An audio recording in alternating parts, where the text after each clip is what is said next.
Please give a warm welcome to Julie Polk.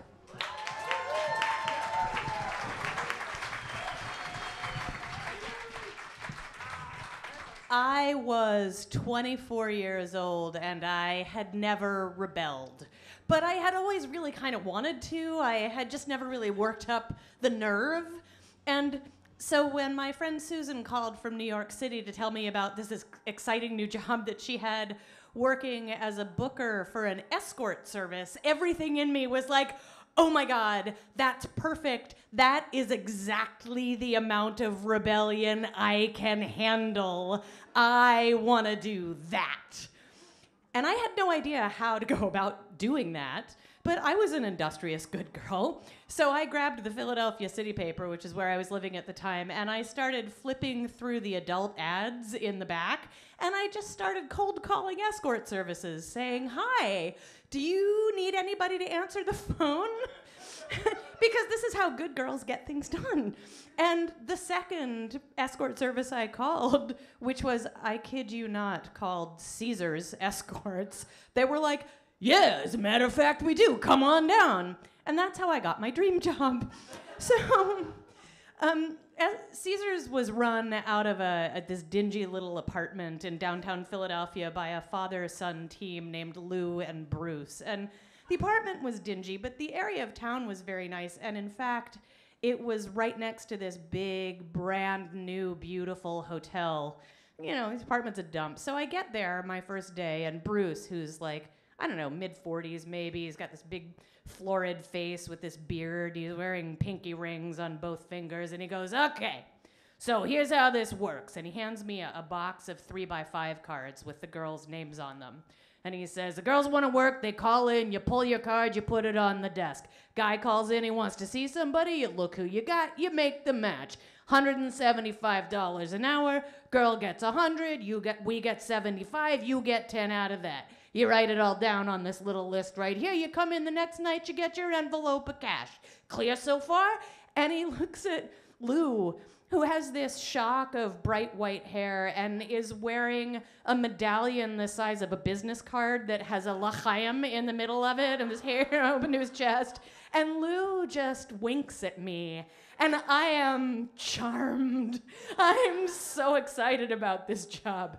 And Bruce goes, a couple more things, they're very important. Number one, you never say sex. Anybody says it to you, you act all offended like you don't know what they're talking about, you get off the phone. Number two, somebody calls. They want to know exactly what the girl's going to do with them. They want to pay you in cash. They're calling you from a hotel. That is a cop. You get off the phone. That is a cop. That usually happens on Thursdays. So I'm learning all kinds of new things. And I'm so excited. I'm amazed because I am a good girl, and now dodging vice cops is my job. I am so excited about this. And it was a fascinating place to work. The cards that had the girls' information on them, their names, had all kinds of other information. So it had their real names and then their working names in parentheses. And if they used them, which they didn't always do, which was one of the first things that surprised me, one of the other things that surprised me was I went in there with all these preconceived notions, and I expected that their working names would be things like, you know, like what I had been taught to believe were hooker names, like Roxy and Luscious and Chandelier. But they were like Melissa, Monica, and I was like, I was in third grade with girls named Melissa and Monica.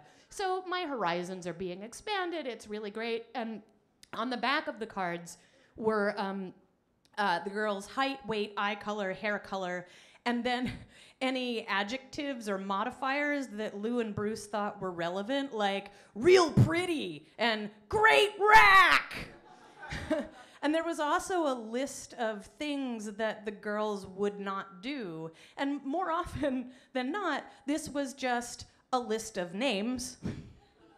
So I'm having this like amazing time and I'm learning all of these new things and I'm feeling kind of rebellious, but not too rebellious. I can handle it. And I actually got a phone call one night from a guy who kept on asking what the girl was gonna do with him, wanted to pay in cash. And when I asked where he was calling from, he said the hotel next door. And I was like, Vice Cop! Bam! I win! So it was awesome. And then a couple months in, I get a call from this girl named Denise, who I haven't talked to before. And she goes, hi, so you're the new girl, huh? And I go, yeah, and I pull her card, and I turn it over, and it says, gorgeous, but bitch. And she says, so did you hear what happened to the guy who used to answer the phones who worked here before you? And I was like, no.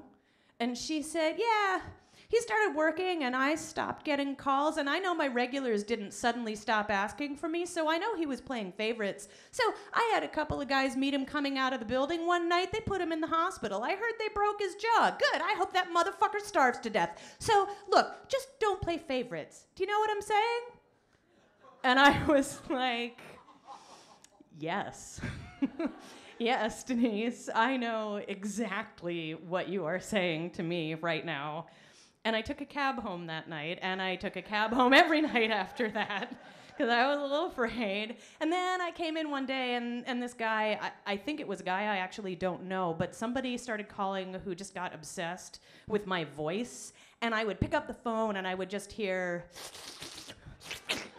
And it was so gross, and I was like, and I'm trapped in this apartment with this creep, but I can't do anything about it. I couldn't not answer the phone. I had one job, and that was to answer the phone. So it was just really creepy, and the apartment was really dingy, and you know, I wasn't making as much money as I had thought I was going to, and that was getting eaten away because I was taking all these cabs because I never knew if I was keeping Denise happy enough. And next door to me, there was a hotel full of vice cops who were all trying to bust me.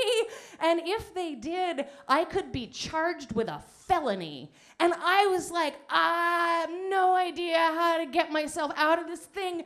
And I walk in one day, and Bruce is still there, which is weird because he was usually gone by the time I got there.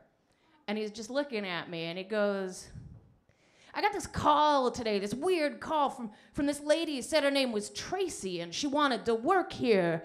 And it sounded kind of wrong to me, so I started asking her, like, has she ever done this kind of work before?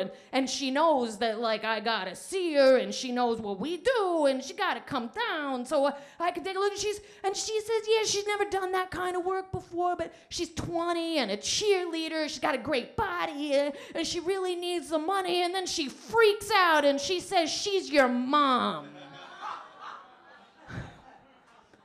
And I'm just staring at Bruce like, what? Because a couple of days earlier, I had finally broken down and told my mom where I was working. And I expected that she would freak out, which she did. We had a gigantic fight.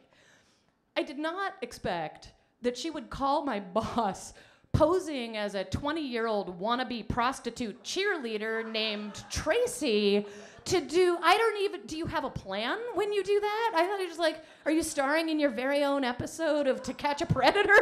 I have no idea what she was thinking. And I'm just staring at Bruce like, what? And he's looking at me with this pained expression. And he goes, I just gotta know, is she gonna do that? Because I got a business to run, and I can't be running this business if I got your mom calling and just yelling at me all the time. So is this going to happen?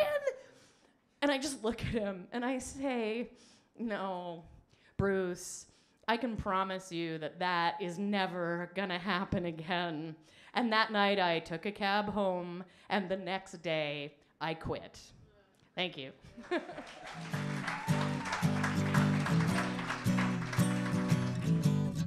Yum's the word